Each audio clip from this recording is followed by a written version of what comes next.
You know what it is. It's your man Hakeem Green, Channel Live and Direct, BDP all day, every day. All we do is spark mad ism. Live and direct on the Madism Sports Show, where we talk about what's going on in the world of sports. And of course, we, NBA playoffs is kicked off, and some people missing. It's not right now. Don't feel comfortable. You know what I mean? It's like, it just don't seem the same. What up, Spliffy? Yeah. You talking about a lot of people missing from the playoffs too. I hope that's what you're talking about. Yeah, I'm talking about all this. Something not right about this year's playoffs, Wes Henderson. Something not right about this year's playoffs. Yeah, I figure I wear my, my gold. I mean my purple. I wear my That's purple. what's not right about the playoffs. Basketball itself, huh? Nah. Oh, Kobe. Oh, Kobe. I see. I focus in and shit. Yeah, Kobe. Yeah, well. Yeah. Well, I tell you what, the two front runners lost stars, so they leveled the playing field. So yeah, it got crazy. It's pretty even now. I mean, Suns were a definite front runner, stacked, and with D Book going down, they definitely come closer to the pack. And I think they're right there with Memphis and Golden State, to be honest with you. All right. Well, before we go there, right? We got a special guest supposed to be hopping in at some point. I'll give him a ring once we get it kicked off. Make sure he's in the building. But he's like the ultimate Laker fan. I mean, I thought Wes was hardcore with it. And of course, Coach Harriel, he's hardcore with the Lakers. But this dude here, Tarik Buds, first of all, he's a cannabis connoisseur, like par excellence. Like, so I'm hoping he'll be sharing some of the Cliff. You might want to put your goggles on, and it's crazy. But we want to talk about his love affair with the Lakers. Man, we get to arguing about the Lakers, and this joker pulled out 7 authentic championship rings, Laker championship rings. So we're going to get into all that. In the meantime, in between time, you know how we do. I'm going to set off, some videos to give us a chance to like, share, subscribe. I got a new video for you, gentlemen. Got something new. So all right. So we're gonna hop into jewelry first, and then right after jewelry, we're gonna hop into New York rap and get it going. All right. That was good. Right. Let's go.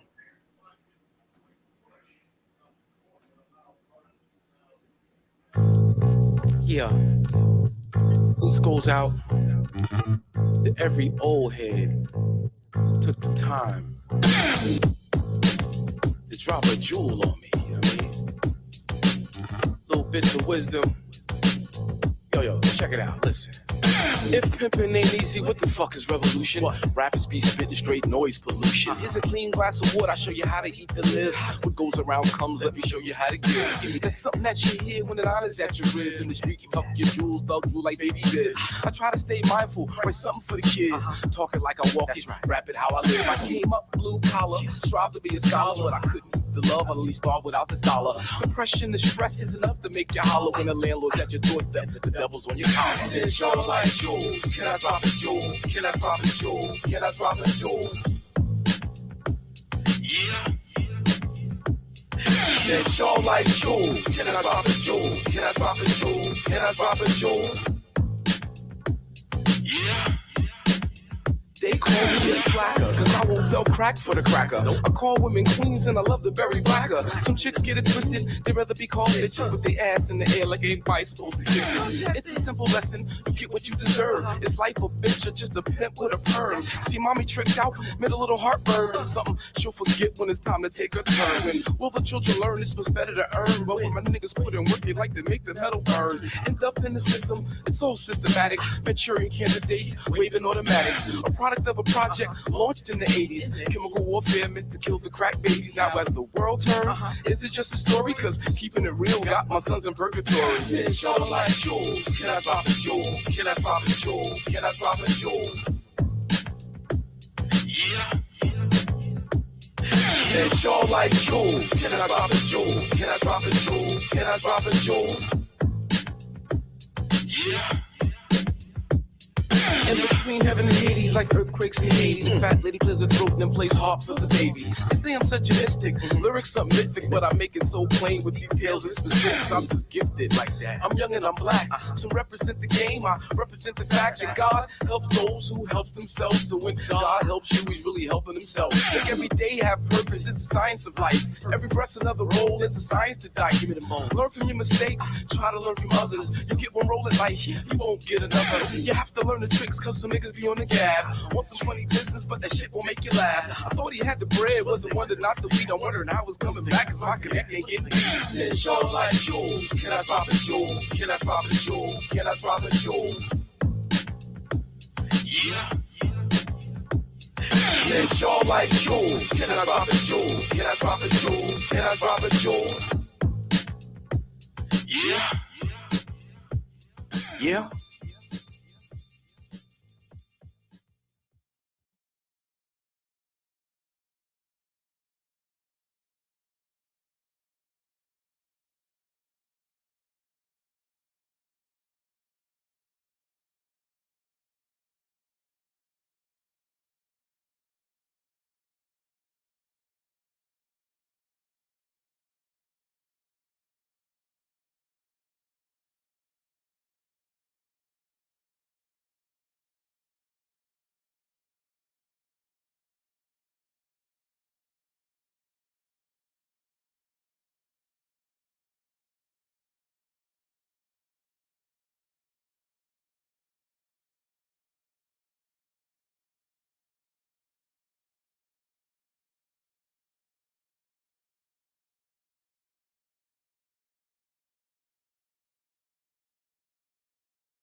Yeah, that's how we doing it. That's how we doing it, gentlemen.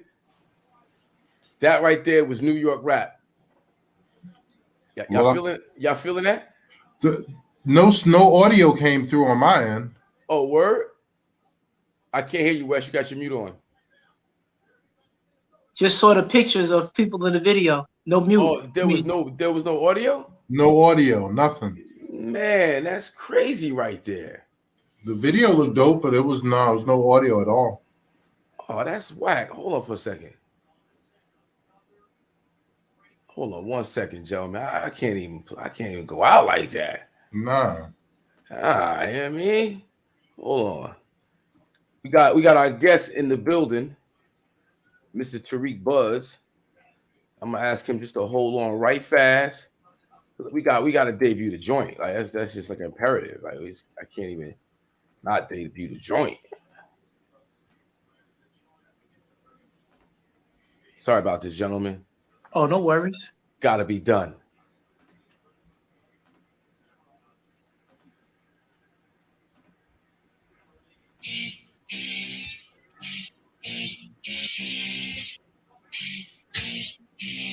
Yeah. Since y'all like jewels, I'ma drop a jewel. Makes the money, rappers act like fools. The blind lead the blind. We all blinded by the shine. Bad boys dying like Biggie just to go to jail like Shine. I ain't got to diss rappers. These rappers diss they self. Ride with Donald Trump like they ain't got knowledge of they self. Knowledge as well, but I keep that thing up on the shelf. Jacob make you freeze, but the feds will make you melt. Everybody want the belt, who want the crown in New York. Everything sound like Atlanta, the world clown in New York. They call me niggas the most high, my niggas be the most high. Cause we stay burning bush like Mount Sinai. Soldiers don't die, gangsters don't cry. But when rappers get killed, they go to the place where people lie. 85 is civilized, 10% capitalized. 5 others realize hip hop is in disguise. Bringing back that old New York rap. Okay. Bringing back that old New York rap.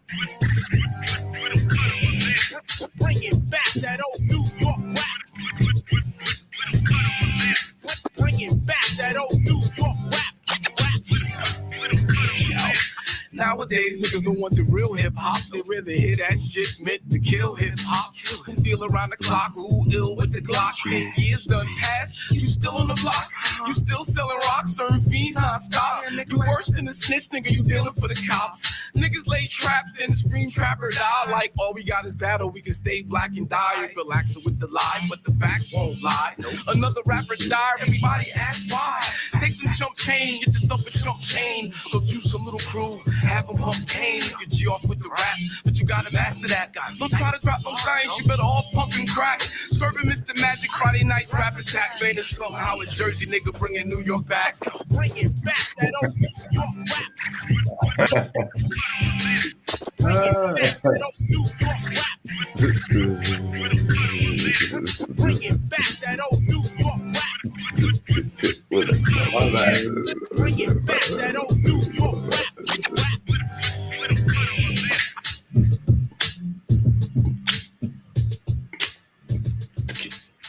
You know what I mean? I like that. All right. Very nice. Yeah, that's dope, yo. Bringing back that old New York rap. Oh yeah. You know? Yeah. That's dope. Some of the important things in life. You know what I mean? That's what's up right there. That's a banger, man. yo. Okay, good. I'm glad y'all feeling. I'm glad I got the thumbs up.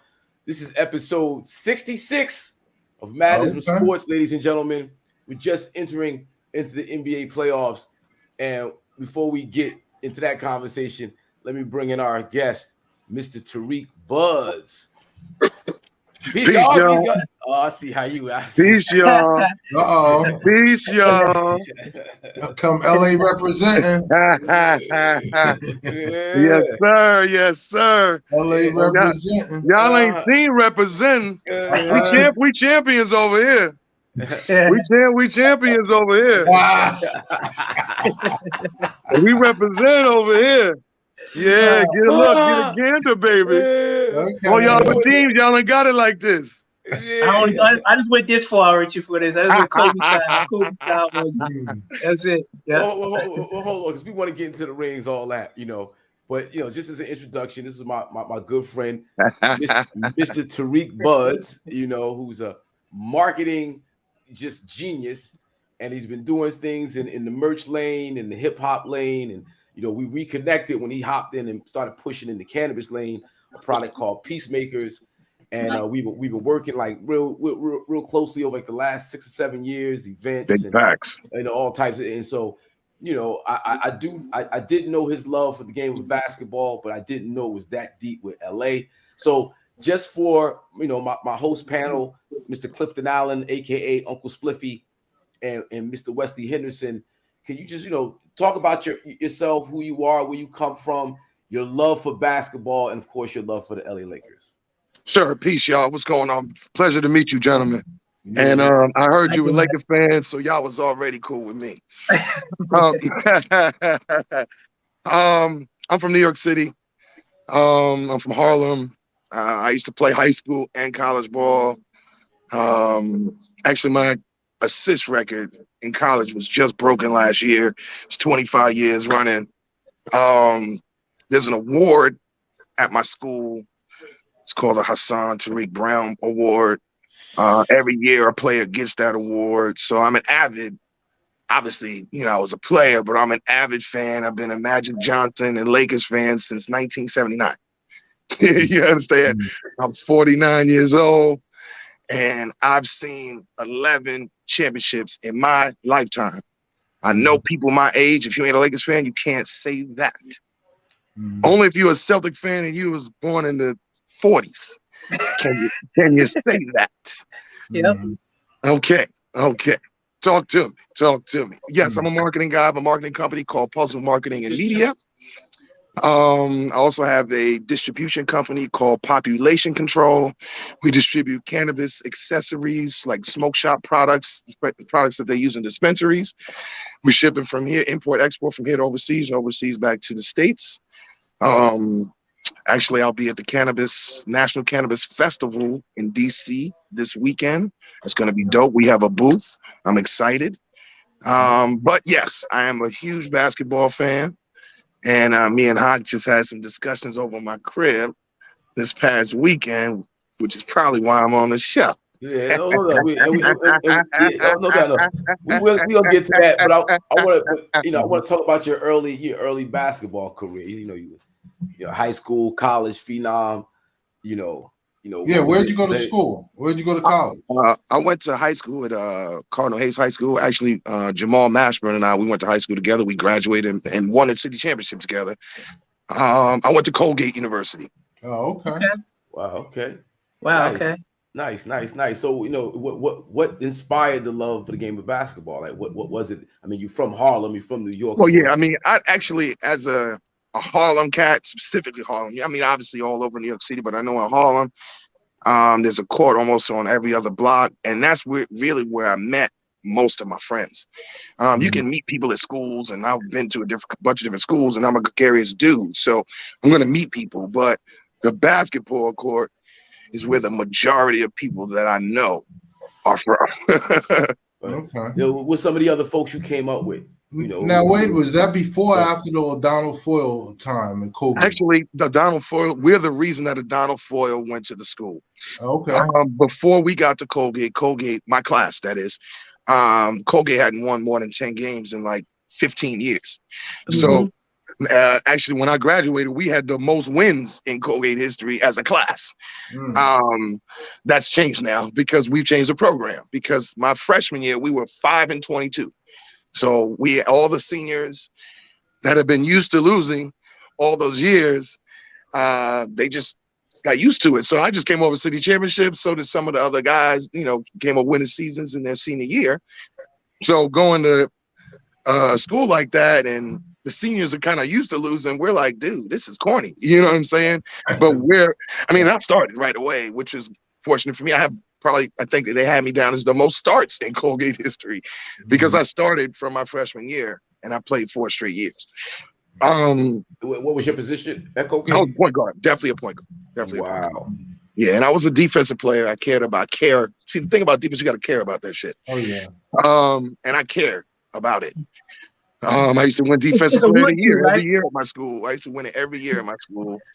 And if the player was 6'7" or smaller, I had to guard him. If the best player on the other side, if he was 6'7" or smaller, I had to guard him. I'm only 6'1". Wow. Crazy. Put that work in. Yeah. What Wes was saying, you gotta want to play defense. Yeah, that's important. That's very, very important. Another question I heard was, who did I come up with? Who did I play with? Besides Jamal, the Malik Sealy's, Adrian Autry, Jerry McCullough, wow. Khalid Reeves ended up in the pros, Kenny Anderson. And I'm trying to think of people that went pro. There's so many that didn't go pro. You had to D up Kenny Anderson and your Yeah. Bobby Hurley. What was that like, D'ing up Kenny Anderson? Well, I'll be honest with you. There are only 5 people that I felt like I couldn't guard, and he was one of them. I don't care who you were. I felt like I could guard you, but he was so lightning fast. It was just really challenging just because he was that fast. My man, Jerry McCullough, was another one. He's really jerky and really David Kane and went to St. John's. There's quite a few in because my era, class of 1990, we we ended up being one of the top classes in the country during that time. Wow. Yeah, I remember that. I remember that year. Crazy. So what got you into the weed game? Okay. Well, the actual game, itself is a little different than just getting into weed, right? I mean, the weed is, we know it's one of the reasons that I got even into weed is because after college, I didn't smoke when I was in college because I was trying to go pro. It wasn't until after I stopped college that I knew I wasn't going to go that I started smoking, and I've been smoking since then pretty hard. But into the game, as you mentioned earlier, Peacemaker is the leader, the pioneer for silicone smoking products like pipes and bongs, but stuff that is not breakable. So one of the guys that's the owner of Peacemaker actually went to Colgate, and I was at reunion, and I had brought Tony Touch up to the reunion. Colgate's a small white school, liberal arts. Just under the whole Ivy League banner. But it's pretty boring socially, especially for me. I mean, it wasn't the greatest socially. So I told everybody I wasn't going to go up there to reunion if I wasn't going to have some fun. And so we hired Tony Touch and we brought him up. And of course, Tony Touch's nickname is the Peacemaker. So the owner of Peacemaker was running around campus trying to find out who brought the Peacemaker up here. And everybody's like, Hassan Brown, Tariq. And he's like, wait, the Hassan Brown? See, he only knew me because he didn't go to school with me. He went 7 years after me. And he was an athlete, and some of his friends got the award. So he was like, you're kidding me. Like, the Hassan Brown? And that's how we met. And right there on campus, he pulled out a pipe. We started burning, and right away, he was like, wow, Tony Touch, maybe you can help me. I said, well, what do you need? And then we started talking. Next thing you know, I was on salary, and they were taking me around the country at first. And then they started taking me around the world. Just for cannabis. And these are festivals, trade shows, conventions. And then sometimes we'd be looking for new territories. We'd always go to cannabis hotspots around the world, like Chile. You might not know Chile is a cannabis hotspot. Barcelona, Copenhagen, Berlin, Vienna, Australia. They have really large conventions and followings for cannabis. So we used to go to a lot of those places for it. So that eventually got me in it. And then I connected with Puma and Sassy from Black Ink, reality TV show. And they were putting together a concept that they created but hadn't really done it. It was called the Ganja Games. And they were looking for sponsors, and they were looking for vendors. And then we met, and I'm like, well, I got that. And so together we started doing the Ganja Games. And then New York's never been the same, actually. Nobody was doing the events before we were. So it turned out pretty large, actually. Yeah. Nice. Yeah, no doubt. It's a dope talking about cannabis on the Madison Sports Show, because we talk sports usually. I'm usually the only one puffing on here, but there is becoming a integration with cannabis and professional sports. Which is awesome, which I like. I really do. A lot of athletes, retired athletes, they're really into CBD and CBD lines because they know they can sell it to their peers. Yeah. So, having you on here, we have to do more of this. And you've done several Madison shows like years ago, though. Yes, years ago. But you being such a Laker stan boy. Yeah, whatever. So, all right. So when did you become a Laker fan? When that go down? How that developed? I know the Lakers fan. I know the Lakers fan heard me. Please tell me what I said. He said the Down since Magic 79. That's like that's what I'm talking about. We're not even talking to you on this call, son. Same thing I said. How I became a Laker fan. Magic Johnson. Actually, the Indiana-Michigan State game was the night I decided that I was going to be an LA fan. I'm just saying. Wherever he went, that's where I was going. The reason I have a goatee is because of Magic Johnson. I wore 32 whenever I could afford. I like tournaments around the way or in like Rucker, you don't have a number 32. So you can't wear it then. But in high school and in college, yeah, that was number 32. It's funny you mentioned Magic in Barcelona because that's where I actually met that cat. Word. I met him the summer he was retired. Actually, I was leaving Barcelona. I met him in Monte Carlo. Oh, wow. He Okay. was playing pickup basketball, coming from pickup basketball, looking at an ice cream cone with one of his boys. And I was with two of my boys, and we rolled up and started chatting with him, whatever. Oh, that's what's up. Yeah. Magic's definitely a cool cat. No, Let me I'd ask you love to something, meet Tariq. Magic. I gotta ask you a question, Tariq. Yep. Do you know a brother named Rodney Mishaw? That sounds familiar. Cardinal Hayes, he graduated 1990. That's my cousin. Word. Yeah, I went to Fordham Prep. Okay. Okay. And I was class of 87. Okay.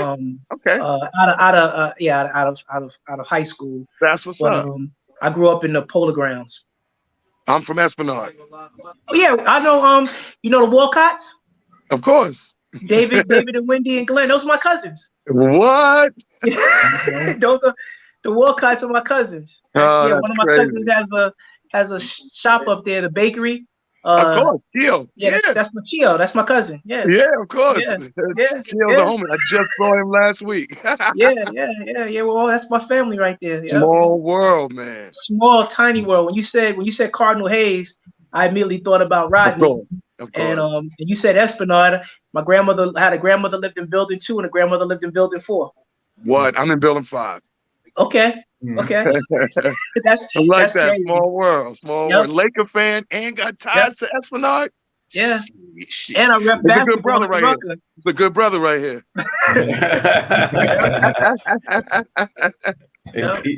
Say Eddie ref basketball at the Rucker. Hey. Oh, and you rep. My father used to rep up there sometimes too. My father's a rep. He was a rep a lot of his life. That was his side hustle. He worked for Saboa. Yeah, I did too. I work for Saboa, board 42. My father's name was James W. Brown. James Brown. I probably heard of the brother or probably worked with somebody out there, but he worked for Saboa. I worked for Saboa. So yes. He worked for Saboa like 35 years. Yeah, I did about 7 years, and then I started going back out to Jersey when I moved out there to work out there. Okay. But yeah, small world. Small world. See? You the man. I like connections. You know, that's you the man for that. You the man for that. Now, mind you, these are like childhood friends of mine. I've known Cliff since the 7th, 8th grade. I've known Wes since high school. My Wow. junior year, sophomore, junior year. Yeah, so let me ask you something. Since y'all know him so long, what did you actually think when you knew he was becoming an MC, and then all of a sudden he was on this big ass song with KRS-One that's now an anthem? I was so impressed, man. And so proud to be his boy. I ain't gonna lie, that was real talk. He always got his little basketball stories, all fiction, but as a rapper, that's my man right there. That's my man right there. Yeah, I never doubted how his connects and all that, but I was away in college when all that was going down fully. Okay. But nothing was ever shocking, and I was always ready. I was like, listen, whenever, just call me up. I'm down. Like, all right, so like I said, me and Cliff go back to like 7th, 8th grade. You know, say same class in the 8th grade. And then we went to high school at Bloomfield Tech. Like he lived right up the block. So basketball was either with Cliff, Ramon, and some other folks in the backyard, or I would take the walk to South Orange to bust West ass. That's the funny part. And his ass is all the way up here, so it was difficult. But, Oh man. So anyway. Like, you know, these dudes, they know me, but the rap shit happened. Like, I wasn't really around them too much when the rap shit happened. Yeah. Okay. Like, when Cliff was with me, the first time I heard Sucker MC, like, you know, doing I don't know, that walkathon we did for Bloomfield Tech.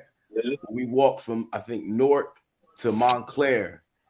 And we must have recited My Adidas about 1 million times. me, you, and Tawan. So like the love for hip hop, the love for the culture, definitely, going to the clubs, like that was a big thing when we came home from college. Going to the clubs, I was deep up in it, and I was usually with one of these two cats. Yeah. But all right, so LeBron and the Lakers, Mr. Hassan, aka Tarik Buds. We had a little friction last week because you was going in hard body on my guy. I ain't really appreciate it, but in all fairness, I want you to speak your piece because I think you might have some co-signers over here. So let's see what it is. Well, listen, man, you can't take away that LeBron is actually a good basketball player. You cannot. No, you can't take it away. You cannot take that away. I'm just not a fan, and I had to accept him coming to my team. And I was disappointed at first because I was comfortable in my LeBron hater seat. And now that he's here, it's like, you really ain't do shit. It's 2 years, we ain't even make the playoffs. Like, what's wrong with you? Like, you chasing stats. We're 6-23 the last half of the season. Like, you don't care. Like, he's already made it clear he's not coming back. He's wherever Bronny's at, he's leaving us. Like, we're not that kind of franchise, bro. You can't come to us and just dismantle us, and we don't got draft picks for 30 years, and we got all old players, old veterans, and that's what he does to organizations, obviously. But I hope that honestly that we can bounce back as fast as the Heat and as fast as Cleveland, because the Heat in the playoffs, Cleveland was just in the play-in. So it's not like you can't come back, but he dismantles the team, and I don't like it. I wasn't a fan when he came. I knew he was just coming for Hollywood and get into acting. He made a terrible Space Jam. I mean, we can go in for. I can go in for a long time on him, but I'm talking about the Lakers now. And So what do you think is going to happen? What do you think? What do you think is going to happen with y'all, particularly him and y'all, the next year and the year after? I mean, what do you think? I honestly think that we're gonna waive or do something with Russell Westbrook. I know they're saying we might be stuck with him, and I think we're gonna. There are some takers on him, and I don't think it's possible now. I think it's kind of too late to trade Anthony Davis for what we really want to get back for him. I want to do that, though. I really want to dump him and take what we can. He's definitely not the future of the organization. And that's what we were banking on because he's injured. And that's another thing. I care. And so I catch every press conference that the Lakers do. And when Anthony Davis signs his extension, I'm sorry, my phone was ringing. My bad, guys. When Anthony Davis signed his extension, he made it clear. He said, the reason I'm signing this extension is because of my injury history. How much of a slap in the face is that? Because you could lose out on big money. That's the reason you're signing this. Why do we want you then? So, I mean, my aspirations were definitely get rid of those two for as much value as we can get for them. We can ride LeBron out and put players around him until he's ready to leave to go to Bronny. So I think we're in trouble. I mean, unless we make supreme moves, to answer your question, unless we make supreme moves, I think we're gonna be in trouble for a while. It's like almost as if I was talking to the mirror. I said exactly. I just want my franchise back. That's it. I saw 10 championships before. Like, see, you said 11. I only count 10. But it's all good, you didn't count the bubble. The bubble chip I had to take a shower because I felt dirty. I just didn't like it. That's the thing. Like he comes to it. Everybody say, "Oh, you should be happy. He got you a chip." Yeah, damn it. Come on, his chip got even an asterisk on it. And I had 10 of them. I didn't even get. I think I had 10 of them. Before the pandemic, who was in first place in the NBA in the West? Before the playoffs started that year, who was in first place? Listen, the reason why the Lakers won that, the Lakers, y'all were dominating that year, but It was the perfect setup for Stretcher Man, for street clothes, the break, for whatever, to be injury free. The thing is, when is that going to happen again? 3-month break.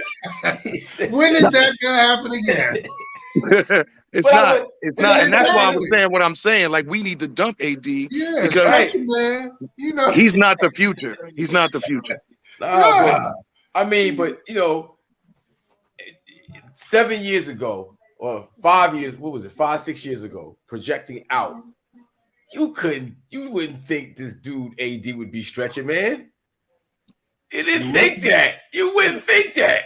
You would think this dude is the cat from New Orleans or the cat from, you know. Man, street clothes is disappointing, man. Like, if his cheeks started hurting, he wouldn't play that night. You know what I'm saying? He could have a nose hair issue, and then he's like, I'm sitting this one out. Yeah, I'm sitting it out. I can't go, coach. My unibrow is leaning. It's like it's buzzing on my head. I can't go. I can't play tonight, coach.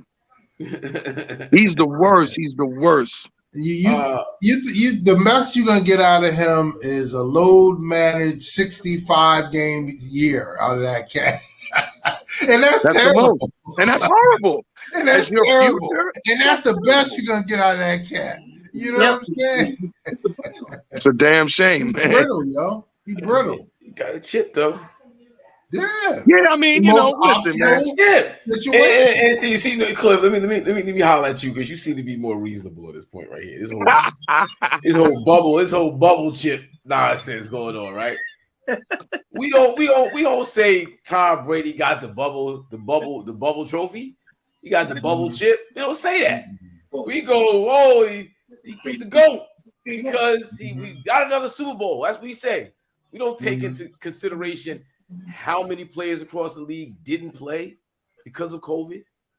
We don't take into consideration how there was the fans were kept home during the NFL playoff run. We don't take we go, Tom Brady's the GOAT. He won another chip.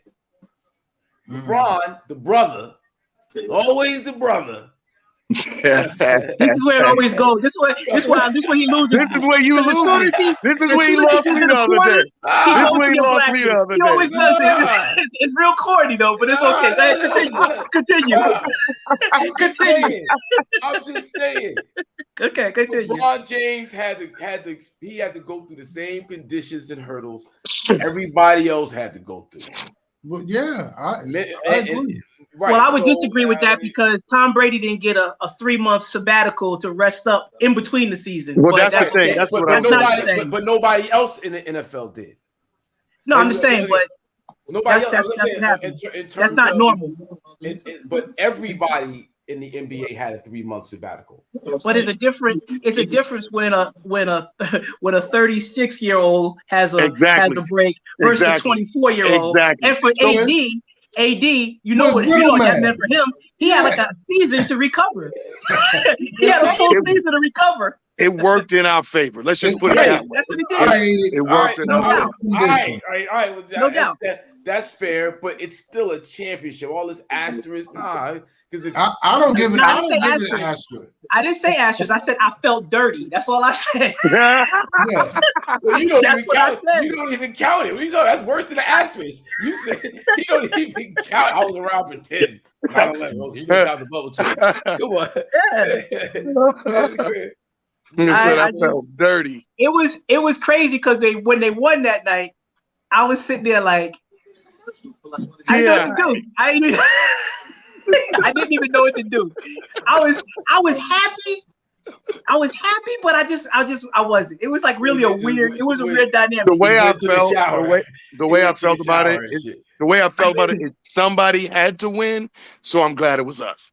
Because if it was the Bulls or if it was OKC, that would be a chip for them. So why not just take the chip?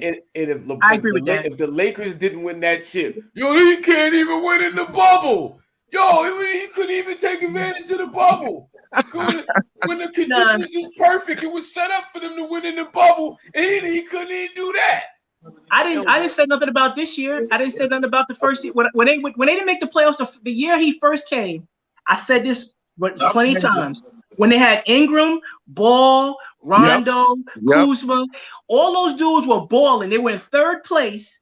Then Ball got hurt, and then LeBron got hurt, and Kuzma got hurt, and then Ingram got hurt. They never got back together. They were playing great basketball, and they said he didn't have the patience to develop. Now, every time I turn on the playoffs now, I see somebody from the Lakers dropping 30 that got traded. Oh, every time. We've got so many players out in the league that I was like, God, I wish I still had that young kid. I love Brandon Ingram. I love Brandon Ingram. I wanted to trade. Hold on. Let's be fair. LeBron had to win now. Nobody was going to wait for development to take shape. No, but they weren't. What I'm saying is, you keep saying development. They were actually playing good basketball. Injury, just like injury this year happened, that happened that year too. There's really no difference. They both got injured. They were both injury prone. That's why they didn't have success, and they didn't make the playoffs. And at least that year, like he stated, or you stated, we were in third place. We were in third place at the time. And they were elevating. We were never in third place. And they were on the rise. All of those cats were elevating their game. I was talking about the year they went to I was talking about the year the Lakers went to the bubble chip season. Oh, they were in first place. They were in first place. Yeah, right. Yeah, they were first place. But I'm just saying that in general, what the same thing that occurred this year with injuries occurred in that year with the young boys, and they switched the narrative to say it was about developmental issues and LeBron didn't have time to wait, when in reality they were on the incline with all those young players playing together at the same time with LeBron. That's all I'm saying. And all you gotta do is go back. I mean, they beat Golden State with Kevin Durant on Christmas Day by 25. That team, those young boys right there on Christmas Day. So I'm just saying they weren't young puppies like the narrative stated, and he didn't have the time to wait for them. They were actually developing right in front of our eyes. They were good and getting better, and you see what they end up being, because Brandon Ingram's a beast. Oh man, Kuzma's a beast. Yeah. I mean, these guys are playing some. I mean, Caruso, all those young cats, man, that they got rid of. It was because you said LeBron, and no one projected that AD would just be as unavailable. Yeah, no question. No one. Like, AD being who we thought he should be or could be, that was the right move. AD should be the number one go-to guy on the Lakers. It can't be LeBron. Well, but he's not a guy. He's not that guy. One, he's too soft. He doesn't take advantage of playing in the post. He likes to shoot jumpers. And even when he's got a guy 6'4", 6'5" on him, he's shooting fall away jump shots instead of punishing them like an Embiid or Karl Anthony Towns does. Because he don't want to get broke. When you got a mouse in the house, you take advantage of that. Yeah, bro, he don't want to get broke up. He don't want bang at all because he know he's. And he still get broke up anyway. Yeah, I mean, and he still gets broke up. Yeah, right. Yeah. So he's still getting broke up. Yeah, he's not telling you that. But think about it. When they were pursuing him way back when, just before the trade, all that went down, we everybody collectively was thinking he was like top 3 player in the world back then. I agree with that. Now, I mean, is the cat top 15? You know what I'm saying? Like, in your mind, if you go through cats, a bunch, a lot of people before you even legitimately think of AD and then start dropping them because of his injury. You know what I'm saying? So if you look at even just center wise, Embiid, Cat, and Nikola Jokic, just those 3 names alone, you fall behind those players. You're now the 4th best big man in the league. And you didn't even say Giannis. Giannis. Well, I'm not going to call him a center or but yeah. I mean, we can't call AD a center. He wants to be a power forward. So he wants to be a point guard still. Yeah, right. He's not better than Ayton. He's not better than Ayton. Because Ayton is balling. Capella's balling. Allen Gobert is balling. Gobert's balling. Allen's balling. Yeah. Yeah, AD is a big disappointment. It is. It's just a disappointment. Yeah, he's a huge disappointment. And that's kind of what derailed us in terms of our future. It's not LeBron hemming and hawing and being in Hollywood like he was and missing two playoff years out of 4. It's more of the concern is more where we going after that. And AD was that answer, and we don't have that answer anymore. All you gave up and nothing coming in anytime soon. That's the bottom line. And I do feel like I feel like the talent that we gave up was capable of getting that same championship with LeBron. Yeah, that's what I feel like. Like I still think that would have been for me, that would have been a more celebrated championship because I kind of liked the fact that some of those cats took some lumps before he got there. Mm-hmm. And then when he got there, they were ready to ball and they were responding. They were all responding to him. And I was just watching basketball. That was just normal. That's what they were doing. They were growing up right in front of us. And you could tell that they were really interested in developing and being better because if you remember the infamous instance when Kyle Kuzma had to push LeBron James out just to go play defense. Oh, I remember that game. He wasn't playing any D. And Kuzma pushed him. In all honesty, I hated that. I hated it. I was like, you can't ever have a sophomore player pushing you to go play defense. And that's where he faltered. See, listen, man, I'm not a LeBron James fan. I'm a Lakers fan. I'm a franchise owner. I'm an executive. You can tell by my rings, right? So I care more about the franchise and the player. So LeBron can kick rocks. He can leave fucking tomorrow for all I care. And we can start building now if you really want to talk about it.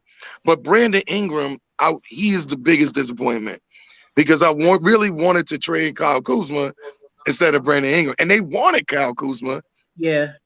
And we were trying to get rid of Brandon Ingram because of the blood class situation. It wasn't sure if he could still play and his health protocol.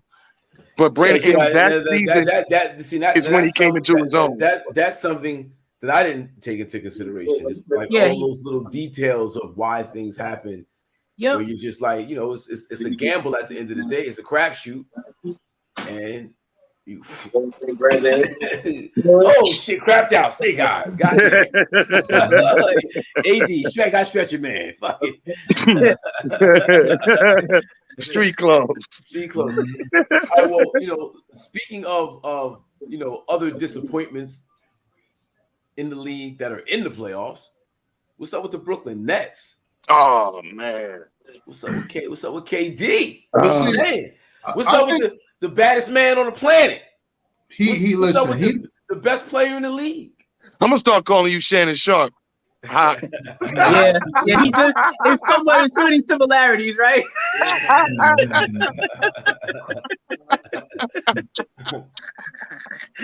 Well, I think a lot of this is a little bit more overblown. He had a bad game yesterday. He had 2 bad games, but don't get it twisted. He's still averaging 27. You know what I'm saying? But I mean, he just had 2 bad shooting games. Just bad shooting games. But all Boston did was whole court, yo. And it should be 1-1, and Brooklyn could have swept them there. So, they won both of them. Yeah, KD looked like crap. And you got to assume they're going to make the adjustments, and he's going to be able to figure that out and play a little bit better. And Kyrie is just, it's many things with Ramadan. It's not eating. It's lack of energy. It's.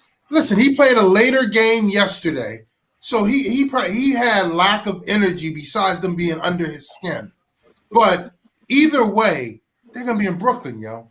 You're gonna see. They may put it on. Can they win in Boston? Yeah, they can. They were stealing game one. Game one. Basically, the perfect. They outscored them 17-2 the last 6 minutes of the game.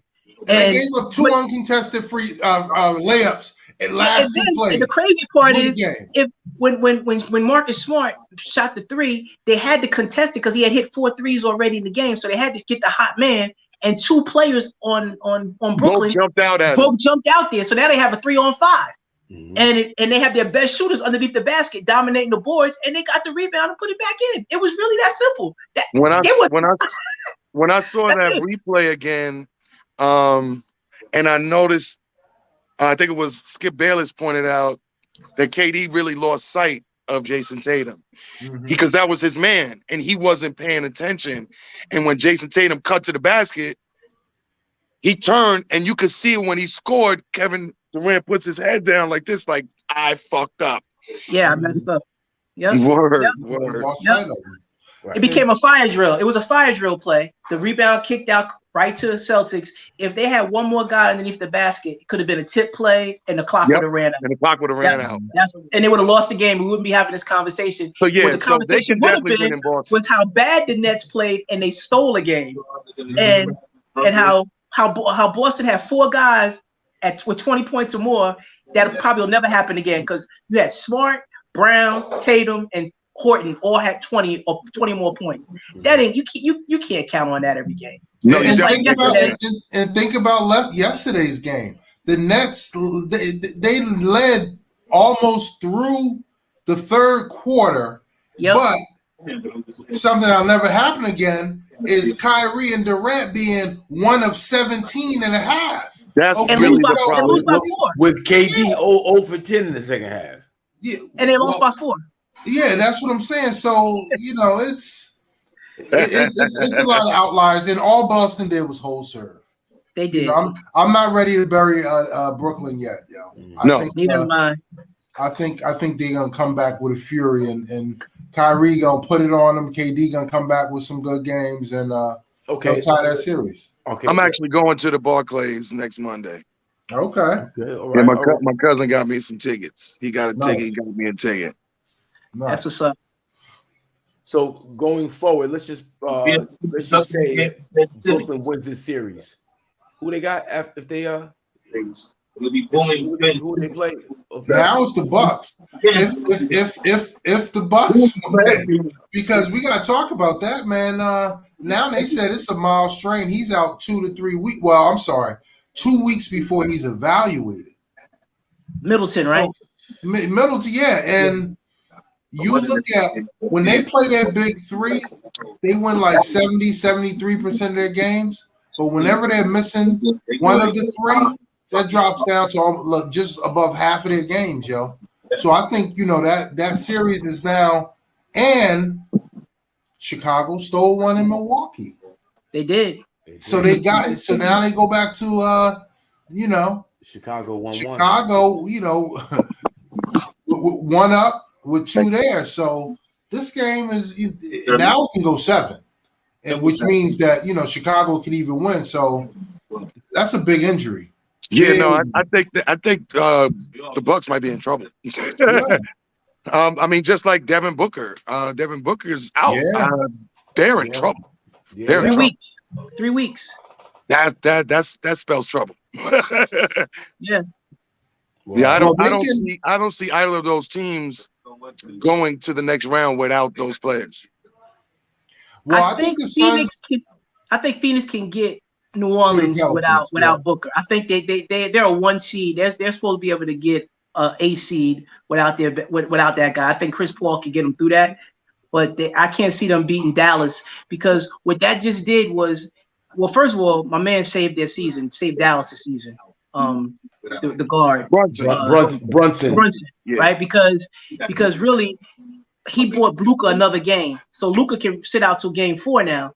Mm-hmm. Before, he was going to be forced to play in game 3, and that injury is the same injury that Kevin Durant had, and that calf injury. So I think that he saved their season, and now you get a healthy Luka going into the second round against Phoenix. That's problems. Yeah, but are we sure he's not playing tonight though? I heard they upgraded him to questionable. Yeah, well, I think they're gonna play it by ear, because that game was big for them to give him a little bit more rest. Brunson saved their season. I mean, real talk. Put up 41. 41. Yeah, 41. Yeah. Yep. 41, no turnovers. Yep. Wow. Yeah, exactly. No turnovers. Which leads me to Russell Westbrook and all his turnovers. I'm scared If to you think must, that he if could you come must. back to my team. And stat padding is a thing. You know what I'm saying? It can go to show you a triple double's cool, but it might not win you games. It's not gonna win you championships. No, it's not. Yeah. Yeah. But we don't want to torture you, bro. So we want to lay off the Lakers right now. Yeah, but Brunson scoring 41 was huge. You guys were saying DeRozan scoring 41 last night was huge. Yeah, Rosen went ham. He went ham. Wow. He had to though, because that game 1, 6 for 25 was Yeah. not a good look. What about Jim? 6. What about Jimmy Buckets put up 40 some odd, right? He 45. put up 45. 45. Yeah, but they outmatched. That series. They're totally outmatched. Yeah, Atlanta's hurt, and they're not on the same level as Miami now. The next series, Miami. William Snyder. That would be Miami. What? Philly if they come out. Yeah, Miami, Philly. Yeah, Miami. It's gonna be a good series. Yeah. So what's Philly? What's Philly giving you guys right now? Embiid is doing his thizzle. Yeah. Yeah, they're about to sweep. Yeah. Your man had a ball for 7 minutes yesterday. He was on the court. Harden. He said he didn't have the ball for 7 minutes. In the fourth quarter, for like 7 minutes, he wasn't even. It was Maxey and Embiid all the time. Harden, it's hard to gauge with Harden. The only thing I could really say is that they changed the foul protocol, and so he was living off that, and he was living on the foul line. And they're not calling that call anymore, and he just doesn't look like the same player. He just looks different, and he looks fat. He looks like he really doesn't care. Well, we discussed earlier in the season how Kyrie and James Harden was kind of beefing a little bit, and when Harden left and went to Philly, his first couple games there, he kind of he showed out. He had big games, and then they played Brooklyn, and Kyrie put this defense on him that just shut him down, and he's not been the same since. Which is crazy because Kyrie can't play any D. Yeah, he did something to James Harden. He got James Harden twisted. If you go back and watch that game, he put some defense on him. I got him. Don't worry about it. And he boggled his mind. Gave him some of that mama's cooking, huh? And it ain't been. I told you he came in with some sage, some incense and sage. Saying before the game, she walked through, cleared the spirits out. And I think Kyrie is a wizard with the basketball. Obviously, he's super talented, but there are people like him that are just good. That doesn't mean they really know how to win, and they're gonna win on the big stage and get to the big stage, really. Like a Carmelo Anthony. I really dug Carmelo offensively. I thought at a point he was probably the person I'd give the bucket to get a ball to get a bucket at one point in his career. I would choose him over anybody because he could do it down low. He could take you in the post. He could shoot. But he wasn't he's like Luther's curl. Like it only went so far. You know what I'm saying? Defense isn't his thing, and it's hard to say that you're a winner when you don't win. You know what I'm saying? Like, but he never had a squad in college, and but like it's hard to when you only look at I scored 40. Why didn't we win? Yeah. That's just not enough. Yeah, there's a lot of other things. 40, and then maybe your man scored 37. Yeah, exactly. That's possible. Yeah. Well, also getting other people involved in the game. Like you can't have it 1-on-5, and knowing how to get your other teammates in the game makes it a more even fight in the crunch time, especially because you can now depend on people. So I like Melo. Never had it for me to he got his teammates involved. He wasn't a team leader that way. He was give me the ball, I'm gonna score. Get out the way. Yeah, that's it. Give me the ball. I'm gonna score, Yeah. and that doesn't win you games. Do you understand? That I mean, it can win you some. It'll It's win you a not gonna- tournament. It'll win Yeah. that NCAA. Bayhine's only. He'll tell you he'll win that. But a 7-game But- series, no. Yeah. But he No. never Playoff really had series. any teams. Yeah, not when you got adjustments. Yeah. Exactly. And that's the key to the NBA playoffs are adjustments. Yeah, Mhm. that's Wow. why you can't really get too excited about what's going on with the Nets series because, again, like Cliff said, all they did was hold serve. Yeah. So until somebody loses a home game, you know, like Toronto did yesterday, they lost a home game. Now, pretty much, we can pretty much count that one as a done deal, right? Yeah, I think that one's a wrap. So, Yeah. you know, people were talking about Steve Nash, this lack of adjustments, in-game adjustments, his coaching experience, you know, being challenged right now by a young coach at that. But what do you guys say to that in terms of Steve Nash making those adjustments and being able to communicate with, you know, the players? Well, you see coaching with Udoka, how they're defending and playing Durant and Kyrie. You see adjustments being made now. You know, the experience Udoka has with not only coaching against but playing against Durant is immense. You know what I'm saying? He has years of experience, years of tape, but you don't see Steve Nash with adjustments. You don't see him calling timeouts in pivotal situations. You don't see any of that, you know. So, you know, when it comes down to the end of game situation, that's going to be something that is to be watched. And Kyrie already put it out there years ago that they don't need a coach. Yeah, that's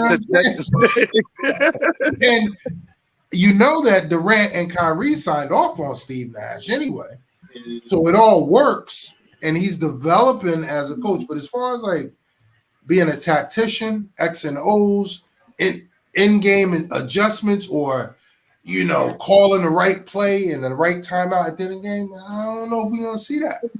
Like, I mean, you got Blake Griffin and LaMarcus Aldridge on your squad, and they're not getting no minutes. Drummond is not the guy for this series. He can't give you anything. You don't need a low post presence against the Celtics. You need more guys that can occupy Horford as well.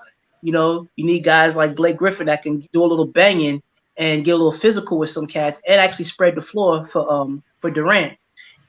Seth Curry, and then you still got he's not playing Patty Mills. I mean, he's got Curry on the floor, but Patty Mills got to be on the floor longer because, again, he's another person that can create space for Durant and Irvin. But the key is they running 1-4. One guy got the ball, everybody get out the way. And absolutely. that doesn't work. It just doesn't win championships, man. All the defensive players are honing in on the one guy at the top of the key. They're all helping out off that guy. That's all they're doing. Right. Now, see, you know, it's that type of analysis that makes us look at Brooklyn like, all right, you know, is this really going to work? Is this super team combination with KD and Kyrie really the thing with Steve Nash at the coach? Like, is this really because, you know, you're expecting them to go, like I said, 1-on-4 basketball? Like, it's not. That's that's what they are, and they're so good at it that's what you depend on.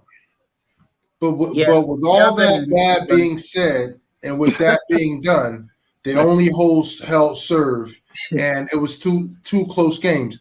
And let's not lose sight that Boston is, I think, the number 1 rated defense in basketball. So it's not like they're playing cupcakes. Not at all. But they go to Brooklyn. They're not supposed to get knocked out of the first round, though. No. I don't care. That's what I'm saying.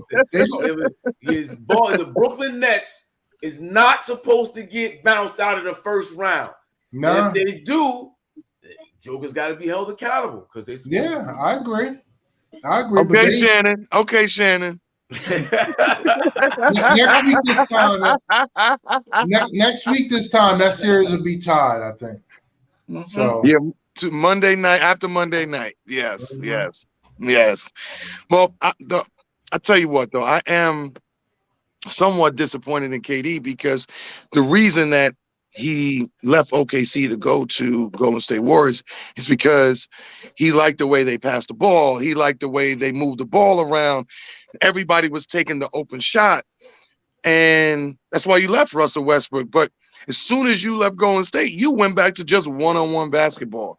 And you would have think he would have taken something out of that book to go forward with his career, to even extend his career if he started playing some of that basketball. And to your point, that just really gives more credence to Steph Curry as a basketball player, because he had to willingly share space and allow KD to be the best person on the team. No question. Just like D-Wade. D-Wade did the same thing. Yeah. D-Wade did the same thing. That takes a big person, because to me at that time, D-Wade was the best player in the league. When he did that, him and LeBron were number 1 and number 2. Some people said LeBron's number 1, he was number 2, or he was number 1, they were number 2. To me, Wade was the best player in the league, and it was Wade County. Had better mentals than LeBron. It was Wade County, and at that time, I lived in Miami, so I definitely knew what Wade meant to the scene. But it's a similar situation. You know, Steph Curry definitely had to take a step back to allow KD to be KD and win those chips. Same way back-to-back years, pull-up jumper. Yeah.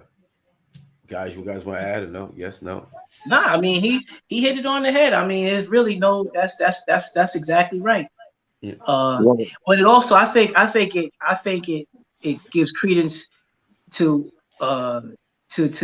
Steph, but it also the narrative that they had out there with Russ. He walked into the narrative this year, but when it happened, that was more KD trying to throw somebody under the bus. It wasn't related to that. It just took 3 more years for that narrative to be accurate. And this year, like I told you, it was Russ. I told you he was a knucklehead, but that's what happened. A lot of the times, their personalities reflect how their basketball careers go. Because if you're unselfish and you're willing to buy in and be the team you need to be to win a chip, then you can do it. But if you on your own agenda, and because Russ, I mean, he's going to be Russ. We see that already. We've seen it, his whole career. We got it loud and clear this year. Yeah, because I thought that they had something. The Lakers had something special this year. You know what I'm saying? I thought that they can mix that up, even going back to Melo. I said, Melo, he fall back. He runs that second unit. He gets the buckets there. They do what they need to do that first unit. Street clothes couldn't stay, healthy, obviously. But Brown was going to do his thing. And then Russell fit in. I really didn't see it not work. Yeah, but out the gate this year, they were trash. Yeah. And we watched it. I remember, first couple weeks, I was like, yo, man, it don't look good. I don't like what I'm seeing. And it was like, well, it's early. It is not even Christmas yet. And then Christmas came around. They still look crazy. It was like, well, they need All-Star. When All-Star, they're going to figure it out. All-Star came and went. They still look crazy. Like, yo, they didn't win. They won 6 games after the All-Star break. Exactly. Wow. They lost 21. They lost 21. Exactly. Yeah. Terrible. Yeah, we watched it. We definitely did. He said, yeah, we watched it. We definitely did. We talked about it too. Well, I tell you what, you were just like, yeah, as a Laker fan, he was like, nah, they don't look. I was like, well, Russ usually turns it around. He's like, I don't know about this. As a Laker fan, I felt very similar when LeBron was traded to the team. I've never been a Russell Westbrook fan. And I've got some friends that, like him because of his energy and what he can do. But I was never a fan. So when they said we were going to get him, I was like, yeah, what happened to Buddy Hield? What happened to DeMar DeRozan? I wanted Buddy Hield. I'm a Westbrook fan, but I didn't want him on the Lakers. Okay. I didn't want him on the Lakers. I was good with him not winning a championship and being elsewhere, because I knew it wasn't going to work. No, I didn't feel it at all. I didn't feel it. And I knew he was going to be the scapegoat. He was going to be an easy target. That's what I knew, and people were going to allow him to be the target. Yes. And of course, I mean, he made it real easy though. Yeah, he did. he did. Real, I mean, He made it. you know, Haas, you know, he's like to Tarik Buds. He pulled up the video. It was a 2.5 minute montage of Russell Westbrook's. It was ridiculous. Fumbles and foibles. Oh man! And he's like, Hakeem, look at this. Look at this. Going for like 2.5 minutes. He had the whole 2.5 minute tape just running. I've seen a clip just like that, and I had to look at it twice because I was like, "This is unbelievable." I can't believe that he was a pro look like this. Yes, like, and never look at it. But no, he looked like that in Washington, and he looked like that in Houston. I don't agree with that, Hawk. I've seen him play in Houston. I'm telling you that didn't happen in Houston. That did not happen. That's what I'm telling you. Types of plays that he was, bro. It was not like that, man. It was not like that prior. He just always had a habit of jumping in the air. It's the frequency now. But he did not look like a clown. That he looked like a clown.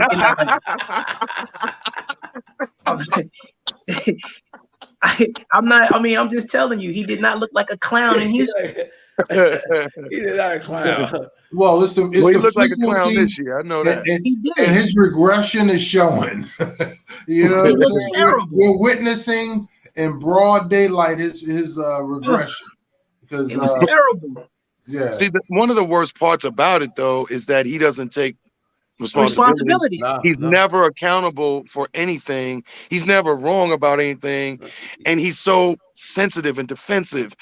All you gotta do is they're asking you basketball questions, and you just don't want to answer them, and you're being a jerk and an asshole about it. Staring at your phone the whole press conference like you're reading text messages, like you're.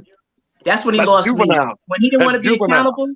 I was like, dude, that's your video. That ain't nobody else out there. That ain't another person in a zero outfit. That's you. Get paid $4 million last year? 47 yes, 47 this year. This year, bro. You gotta sit there and answer questions, bro. You have to. Saying. And you gotta play better. You talking about, well, you know, that they threatened my family. Listen, man. Just stop turning the ball over. When y'all were talking about it, I kind of let you talk because Hakeem kicked it off with we started the season off terrible. Listen, man, when we were 0-2, Russell Westbrook had 16 turnovers in the first 2 games. Damn. 16 turnovers. Damn. I knew it was over. At that point, we were 0-2, and he had 16 turnovers in 2 games. I was like, this is a wrap. I knew what I knew. This is a wrap. Ooh. Yeah. Bro. Yeah. Crazy. Somehow we got back to the Lakers. You always do. It's like the conversation goes on a low. Talk about the Lakers. I mean, you know, you got Cowboy fans here. You got Yankee fans on here. You know, big teams. A lot of love over the decades for those teams. Yes, indeed. Nobody gets talked about more than the Lakers on this show. Rightfully so. Rightfully Cowboys are maybe a close second, though. That's true. I agree with you on that. Just for the record, because I'm new on the IZM Sports show. I'm a Chargers fan. I've been a Chargers fan since 82. Dan Fouts? Yes, Dan Fouts, Charlie Joyner, Wes Chandler, Chuck Muncie, Kellen Winslow, Eric Coryell. Yes, Eric Coryell. Exactly. I'm a Charger fan, and if you notice, once I get with a team, I never switch. I'm a Met fan since '83, and I'm a Georgetown Hoya fan since '81. Go Georgetown. Nice. Those are the sports I care about. That's why I have teams, and I'm not a huge college football fan. I watch it, but I don't have a team. Yeah, you know, growing up Cowboy fan, like the other 2 guys, Cowboy fan. Basketball, I was a Dr. J fan, a Michael Jordan fan, Kobe and Shaq, and now wherever LeBron decides he wants to lay his hat. Okay. But since the whole Colin Kaepernick thing, especially, I'm really divested from, like, you know, having love for any franchise like that. I understand. You know, it's disgusting. You know, the way Dak Prescott was used, it was like, come on, man. He's just gonna drive it in, Jerry, huh? It's crazy. So Jerry's Acquired he's taste. just too hands-on. He's just too hands-on. He doesn't know how not to be. He just has to touch everything and say he did it. Literally. Say he hired this coach that won it, so he's the reason. He got to be right soon, right? So he's been 26 years. He's been wrong, so he got to be right soon. You know. Hopefully he don't literally die trying. That's a fact. That's a fact. Man, it's crazy over there. Like even what they're going through right now, it's just they did nothing in the offseason so far. Nothing. They lost a lot. What up, Zubin? My Chargers picked up Khalil Mack. Yeah, they did. That was a good pickup. That was a real good pickup. Mm-hmm. That division is stacked, though. That whole AFC. Our division is really tough now. AFC West is stacked. Oh, we're stacked now, and that's always a challenge because usually in our division there's usually one or two good teams or decent teams that you got to play twice in the season. But now it's like every team can be a challenge, including the Raiders, right? So it's tough, man. It's tough. That's gonna be a fight. That's gonna be a dog fight. Yeah. I'm happy about Justin Herbert's rise, though, and I'm glad that everybody sees what I see because all the pundits, everybody talks about how they like this kid. So, and I'm in love with Justin Herbert. Yeah, we all liked him coming out of college. We thought he was going to be top notch. We've been talking about him heavy for like the last year we've been on the show. Good. Yeah. He's nice. Good. Got cut. Ease up on the interceptions. He's good. He's a prospect. So where else can we go, gentlemen? While we got Mr. Tarik Buds on, what's the flavors like though? You talking to me? Yeah. I mean, I got a montage over here, brother. Oh Lord, have mercy. We got a little dispensary over here. So we got a little couch potato. We got some Fruity Pebbles. Ooh. We got some Perp Invaders. We got some Runts. We got some Georgia Pie. Wow. Yeah, man. New York is a great place to be when it comes to that right now. Yes, sir. And what's up, my sister? How you doing? My business partner and I are pushing really hard.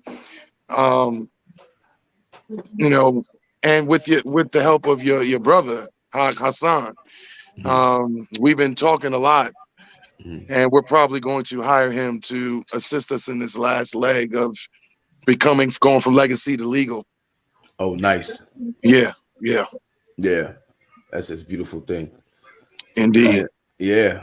Yeah, man. So, bro, it's been great having you on the show. Oh man, it was a pleasure joining you guys, man. Yeah. We're gonna make this a regular thing, though. I'd love to. When you ever feel like getting trounced on, just let me know.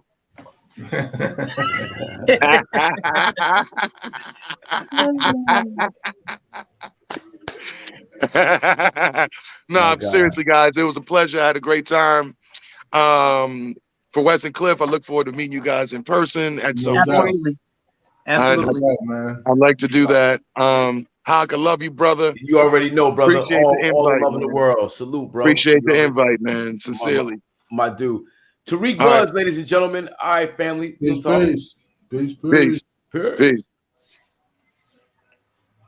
that was dope. Yep. Very good. Yeah. Small world. Again. Yep. The West Connect. Yeah, West Gump. West Gump. It's so crazy. He knows my cousin. That's so funny.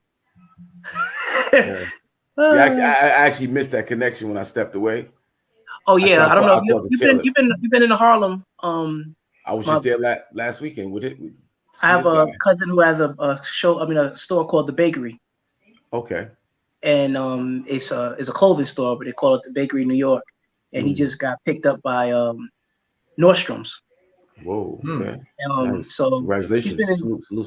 he's been in business for a few years now, and Tarik knew him. He's like, oh, Chio, yeah. He said, that's my man. And then obviously him knowing where my grandmother's lived in Esplanade and Polo Grounds, everything like that. And he went to high school, Cardinal Hayes, with another one of my cousins. Wow. Small world. Super small world. Yeah. Yeah. Good dude. Solid guy. Yeah. Does great work. Yeah, man. So I don't know what else we got left to talk about. Me and Cliff, I want to ask Cliff what he think about. Is he gonna be like the Yankee fans that say it's early? Because listen, 3-0 to Detroit today. I mean, bases loaded, no outs. And pops up, then 2 ground balls. But it's the fact that they don't have no dogs in their lineup. Everybody is just like, they look good. It looks good on paper, on a name, but they're not good. They're just not clutch. They're not good. The pitching has been good, but the offense is horrible. It really is.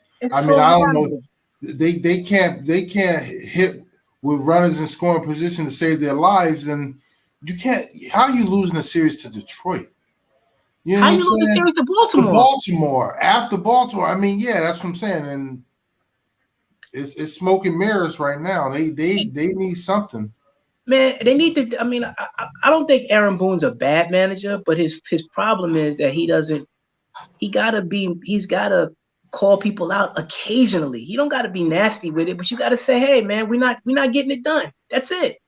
But it's like they're getting good swings. They're barrel up the ball, but it's just hitting them tough luck. No, dude. Joey Gallo is not a Major League Baseball player.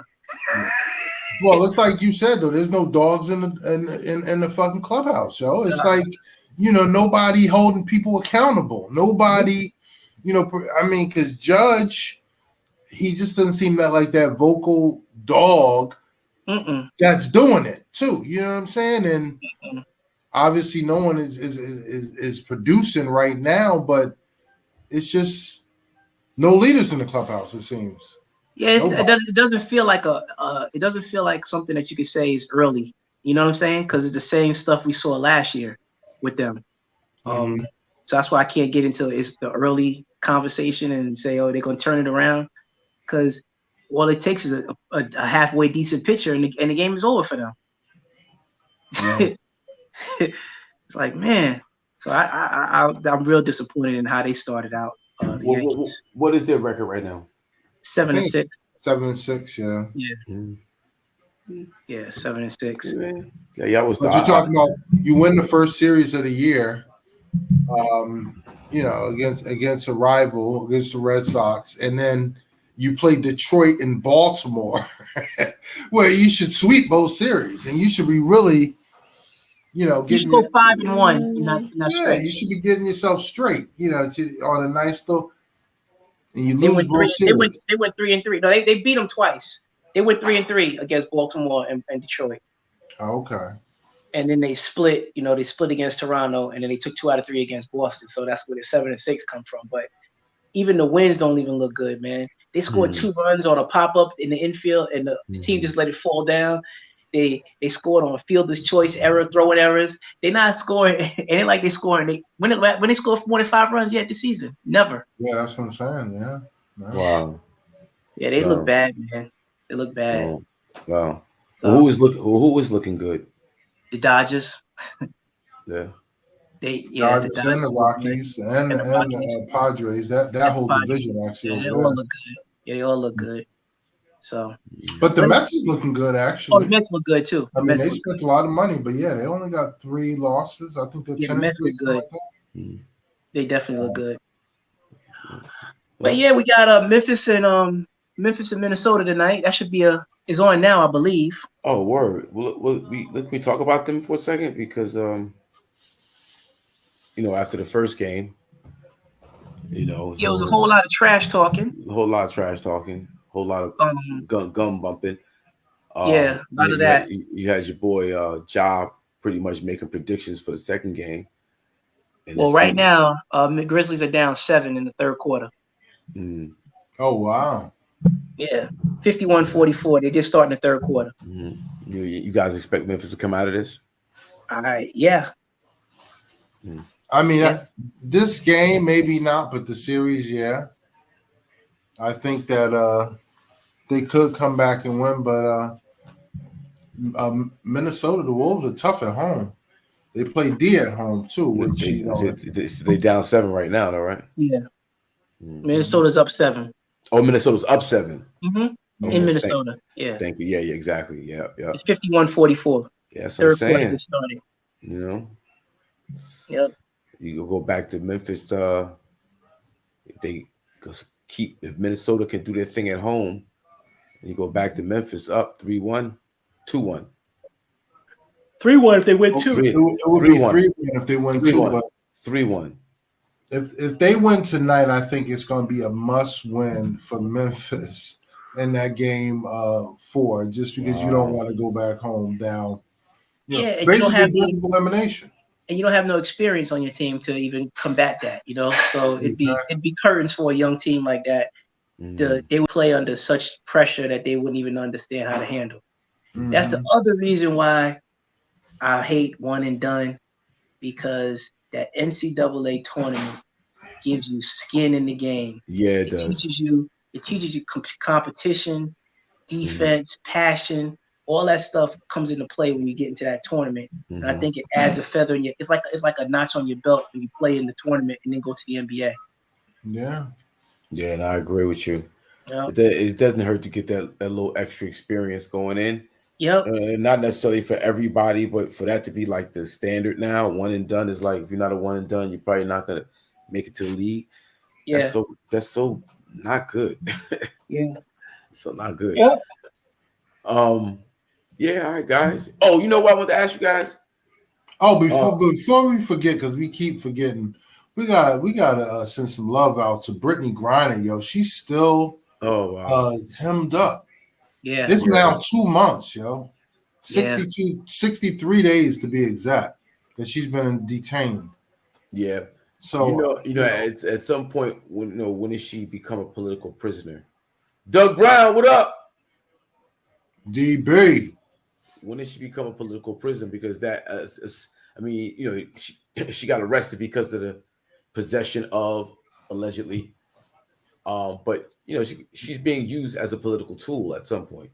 Yeah, but you got to think though, it just by law. First of all, she's not arrested; she's just being detained, and by law, their level of detainment can last up to 2.5 years for that petty crime, which is crazy. So this is why, this is hopefully, somebody can step in, intervene, and something. How do you intervene? Who could step in? I don't know. Yeah, I don't know. Biden, anybody. Putin's not gonna go. Okay. Yeah, he far from doing that. Putin's not gonna. And you don't want to be the Russian to let the American. Tell me we had this valuable piece right here, and you just let it walk. Yeah, we let her go. No, we're not doing that. Yeah, this is a travesty. She hemmed up. It's what you do. You can't send Jesse. They'd be like, who? Who? Brittany, what? You can't send Jesse. That's messed up. He said Sharpton to me. Yeah. What you gonna do? I don't know. Showing up in fur coats in Russia. Man, it's sad. It's sad. It's extremely sad. And I got arrested twice for once for possession, another time for something else. and it was in New York. I had to go through the tombs, and it was a horrid experience. It's just hard. It's just disgusting, nasty. It's just, I was there for like a day and a half, 2 days. I can't imagine like having that experience in Russia. That's times probably 1,000. Yeah. Yep. The Maverick game just started too. Okay. Maverick in Utah. They just kicked off. They just kicked off. I wish we could wrap it up, get into these games, collect ammunition for next week. Absolutely. Yeah. This is episode 66 of IZM Sports. It's Hakeem, Cliff, Wes. Big shout out to everybody in the building. Doug Brown, JT, everybody. We out of here. Peace.